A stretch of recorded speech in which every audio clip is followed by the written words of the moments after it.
मुंबईत पालिकेच्या जागा वाटपासाठी भाजपा आणि शिवसेनेची पहिली बैठक पार पडली। भाजपाचा 150हून अधिक जागांवर दावा आहे, तर शिवसेनेला 70 ते 80 जागा मिळण्याची शक्यता असल्याची माहिती सूत्रांनी दिली आहे। संजय राऊतांनी शिवतीर्थावर जाऊन राज ठाकरेंची भेट घेतली। भेटीमध्ये मनसे, शिवसेना, उभाटा पक्षाच्या युतीसह जागा वाटपावर चर्चा झाली। येत्या आठवड्यामध्ये ठाकरे बंधूंच्या युतीची घोषणा होणार। राज आणि उद्धव ठाकरे एकाच मंचावर येऊन युतीची घोषणा करणार अशी माहिती संजय राऊतांनी दिली आहे। प्रफुल्ल पटेल, सुनील तटकरे यांनी अमित शहांची भेट घेतली। या भेटीमध्ये पालिका निवडणुकीमध्ये दोन्ही राष्ट्रवादी एकत्र येण्याबाबत चर्चा झाल्याची माहिती आहे। शरद पवारांच्या राष्ट्रवादीसोबत अजित पवारांची राष्ट्रवादी जात असेल तर अमित शहांना काहीही हरकत नसल्याची माहिती सूत्रांकडून देण्यात आली आहे। राष्ट्रवादी शरदचंद्र पवार पक्षाच्या खासदारांनी अमित शहांची भेट घेतली। निवडणुकीतील पैशांचा गैरव्यवहाराचा मुद्दा अमित शहांकडे मांडण्यात आला। दरम्यान कारवाईबाबत केंद्रीय गृहमंत्री अमित शहांकडून खासदार सुप्रिया सुळेंना आश्वासन देण्यात आल्याची सूत्रांची माहिती आहे। क्रीडा मंत्री माणिकराव कोकाटेंच्या अडचणी कायम आहेत। सदनिका गैरव्यवहार प्रकरणामध्ये कोकाटेंवर अटकेची टांगती तलवार असून मंत्रीपद धोक्यात येण्याची शक्यता आहे। बोदवड नगरपंचायत नगराध्यक्ष पदाच्या निवडीमध्ये शिवसेनेच्या मीरा माळी यांची बिनविरोध निवड झालेली आहे। माजी नगराध्यक्ष आनंद पाटील यांचा कार्यकाळ संपल्याने त्यांच्या राजीनाम्यानंतर नगराध्यक्षपदासाठी मीरा माळी यांचा एकमेव अर्ज आल्यानं त्यांची बिनविरोध निवड झाली। नगराध्यक्षपदासाठी अधिकृत घोषणा ही 21 डिसेंबर रोजी करण्यात येणार। सांगोला तालुक्यामध्ये माजी आमदार दीपक आबा साळुंखे पाटील यांनी आगामी पंचायत समिती आणि जिल्हा परिषद निवडणुकांसाठी कार्यकर्त्यांची आढावा बैठक घेतली। यावेळी दीपक आबा साळुंखे यांनी शहाजी बापू पाटलांवर टीका करत मतदारसंघ राखीव ठेवल्याचा आरोप केला। पुण्यातील पोर्शे कार अपघात प्रकरणात मोठी अपडेट समोर आली आहे। हायकोर्टानं विशाल अग्रवालचा जामीन अर्ज फेटाळलाय। गेल्या 17 महिन्यांपासून विशाल अग्रवाल जेलमध्ये आहे।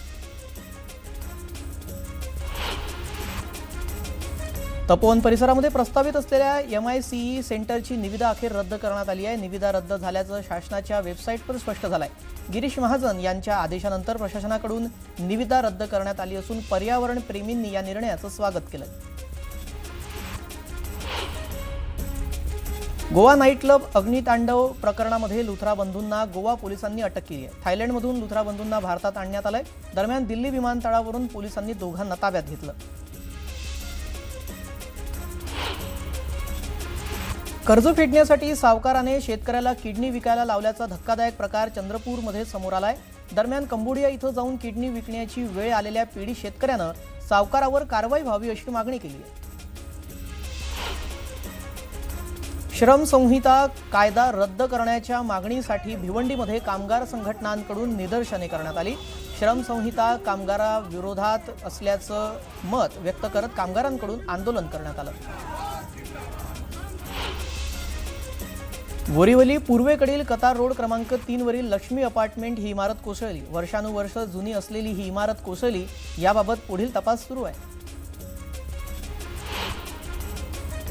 मुंबईच्या दहिसर पूर्वमधील शांतीनगर परिसरामध्ये जनकल्याण इमारतीखाली उभी असलेल्या एका टेम्पोला अचानक आग लागली। आगीवर नियंत्रण मिळवण्यात आलं असून सुदैवानं यामध्ये कोणतीही जीवितहानी झालेली नाही। मराठी माणसाला हद्दपार करणाऱ्या लोकांनी मराठी माणसासाठी बोलू नये अशी टीका मंत्री संजय शिरसाट यांनी संजय राऊतांवर केली। मराठी माणसाला पुन्हा मुंबईमध्ये आणण्यासाठी महायुती काम करेल असंही शिरसाट म्हणाले। महापालिका निवडणुकीची घोषणा होताच सांगलीतल्या मिरजमध्ये काँग्रेस, भाजप, शरद पवारांची राष्ट्रवादी आणि जनसुराज्य पक्षातील 5 माजी नगरसेवकांसह 10 ते 15 इच्छुकांनी सोमवारी रात्री उशिरा उपमुख्यमंत्री अजित पवारांची पुण्यात भेट घेतली। येत्या 19 किंवा 20 तारखेला या सगळ्यांचा मिरजमध्ये राष्ट्रवादीत पक्षप्रवेश होणार। पिंपरी चिंचवड पालिकेसाठी दोन्ही राष्ट्रवादी एकत्र येणार असल्याची चर्चा सुरू आहे। अशातच राष्ट्रवादी अजित पवार पक्षाचे नेते नाना काटेंनी खासदार सुप्रिया सुळेंनी आपल्याला फोन केल्याचा दावा केलाय। त्यामुळे सगळ्यांचं लक्ष दोन्ही राष्ट्रवादीच्या युतीकडे लागलंय। सोलापूर महापालिका निवडणुकीमध्ये शिवसेना आणि भाजप एकत्र लढणार असल्याचं शिवसेनेच्या प्रवक्त्या ज्योती वाघमारे आणि जिल्हा प्रमुख अमोल शिंदेंनी स्पष्ट केलंय। महापालिकेच्या 102 जागांपैकी भाजपला 25 जागा देण्यात येतील असंही वाघमारेंनी सांगितलं। जळगाव महानगरपालिका निवडणुकीसाठी भाजपतर्फे मंत्री संजय सावकारे आणि आमदार सुरेश भोळेंकडून इच्छुकांच्या मुलाखती घेण्यात येत आहेत। महापालिकेच्या 75 जागांसाठी 550 पेक्षा अधिक इच्छुक उमेदवारांनी मुलाखतीसाठी भाजप कार्यालयामध्ये मोठी गर्दी केली।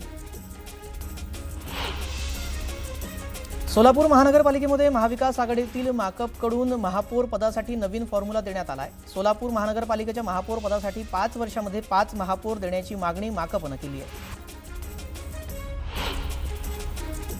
सिल्लोड तालुक्यातील तलवाडा गावामध्ये आमदार अब्दुल सत्तारांच्या हस्ते विविध विकास कामांचं लोकार्पण करण्यात आलं। यावेळी गावकऱ्यांनी गावाला भरघोस निधी उपलब्ध करून दिला म्हणून अब्दुल सत्तारांची घोड्यावरून मिरवणूक काढण्यात आली। अकोला जिल्ह्यातील मूर्तिजापूर नगरपरिषद निवडणुकीमध्ये भाजप उमेदवारांविरोधात प्रचार करून पक्षविरोधी कारवाई केल्याचा ठपका ठेवत पक्षाने मूर्तिजापूर येथील 4 पदाधिकाऱ्यांवर कठोर कारवाई केली आहे। संबंधित पदाधिकाऱ्यांची 6 वर्षांसाठी पक्षातून हकालपट्टी करण्यात आल्याची माहिती भाजपचे जिल्हाध्यक्ष संतोष शिवकरांनी दिली आहे। राष्ट्रवादी शरद पवार पक्षाचे नेते श्रीनिवास पाटलांनी पुण्यामध्ये अजित पवारांची भेट घेतली। यावेळी पाटील यांनी त्यांच्या नातीच्या लग्नाची पत्रिका अजित पवारांना दिली। नॅशनल हेराल्ड प्रकरणामध्ये दिल्ली न्यायालयानं ईडीने दाखल केलेल्या तक्रार स्वीकारण्यास स्पष्ट नकार दिलाय। त्यामुळे सोनिया गांधी, राहुल गांधी आणि इतर आरोपींविरोधात मनी लॉन्ड्रिंगची कारवाई पुढे चालणार नाहीये। या निकालामुळे गांधी कुटुंबाला दिलासा मिळालाय। शिरूर तालुक्यातील तळेगाव ढमढेरे येथील जगताप वस्ती येथील शिवराज जगतापांच्या शेतामध्ये लावलेल्या पिंजऱ्यामध्ये आज सकाळच्या सुमारास मादी बिबट्या जेरबंद झाली आहे। पिंजऱ्यामध्ये अडकलेल्या बिबट्याला माणिकडोह येथे रवाना करण्यात आलं। सांगलीतल्या वाळवा तालुक्यातील कापूसखेड येथे एका रात्रीत बिबट्यानं 3 पाळीव कुत्र्यांवर हल्ला केल्याची घटना सीसीटीव्ही कॅमेऱ्यात कैद झाली आहे। त्यामुळे बिबट्याचा तातडीने बंदोबस्त करावा अशी मागणी ग्रामस्थांनी वन विभागाकडे केली आहे। जुन्नर तालुक्यातील बल्लाळवाडीमध्ये शेतकरी एकनाथ डोंगरेंच्या घराजवळील गायीच्या गोठ्यावर बिबट्यानं हल्ला करण्याचा प्रयत्न केला। मात्र पाळीव कुत्र्याने जोराजोरानं भुंकत या बिबट्याला पळवून लावलं। जुन्नर तालुक्यातील बिबट्यांचा बंदोबस्त करण्याचं मोठं आव्हान वन विभागापुढे आहे।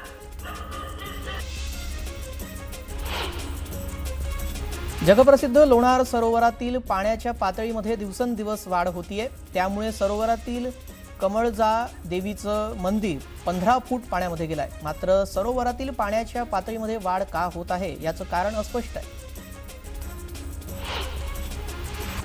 पुण्याच्या राजगुरुनगर शहराला पाणीपुरवठा करणाऱ्या पाईपलाईनला गळती लागल्यानं रस्त्यालगत पाण्याचे फव्वारे उडत आहेत। मात्र या पाण्याच्या नासाडीकडे लक्ष देण्याऐवजी काही नागरिकांनी याच पाण्याच्या फव्वाऱ्यामध्ये आपली वाहनं धुतली।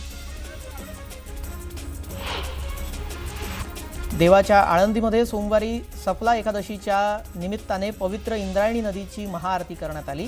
हा सोहळा पाहण्यासाठी आळंदीकर ग्रामस्थ आणि वारकरी बांधवांनी मोठी गर्दी केली होती। वर्धा आणि चंद्रपूर जिल्ह्याच्या सीमेलगत असणाऱ्या उसेगाव येथील कृष्णपेठ हनुमान मंदिरामध्ये धूळ यात्रा उत्सव सुरू झालाय। या यात्रेसाठी भाविकांनी मोठी गर्दी केली आहे।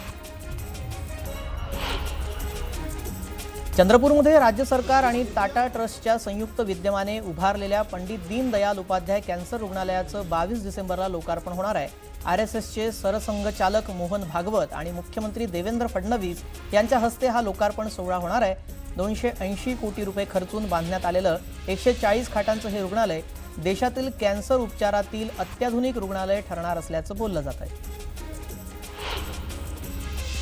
धाराशिव जिल्ह्यामध्ये बारदान उपलब्ध झाल्यानं सोयाबीन खरेदी केंद्र पुन्हा सुरू झाली आहेत। त्यामुळे आर्थिक अडचणीमध्ये आलेल्या सोयाबीन उत्पादक शेतकऱ्यांना मोठा दिलासा मिळाला आहे।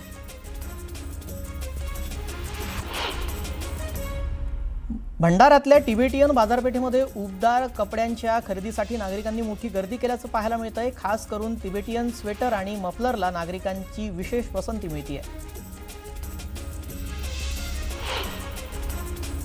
कराडमध्ये विजय दिवस समारोह समितीच्या वतीनं बांगला मुक्ती संग्रामातील विजया प्रित्यर्थ सलग 28व्या वर्षी विविध कार्यक्रम आयोजित करण्यात आलेत। त्यानिमित्ताने भारतीय सैन्य दलातील शस्त्राचं प्रदर्शन भरवण्यात आलं। हे प्रदर्शन पाहण्यासाठी महाविद्यालयीन विद्यार्थ्यांसह नागरिकांनी मोठी गर्दी केली।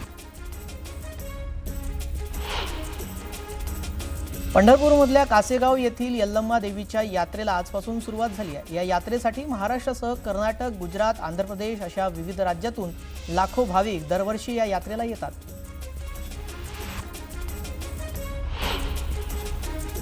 रत्नागिरीच्या दापोलीमध्ये भिक्खू संघाचा चारिका सहवास उपक्रम पार पडला। यावेळी भंते प्रज्ञानंद थेरो यांनी मार्गदर्शन केलं। गौतम बुद्धांचे विचार जगाला शांतीकडे नेणारे आहेत असं मत त्यांनी व्यक्त केलं।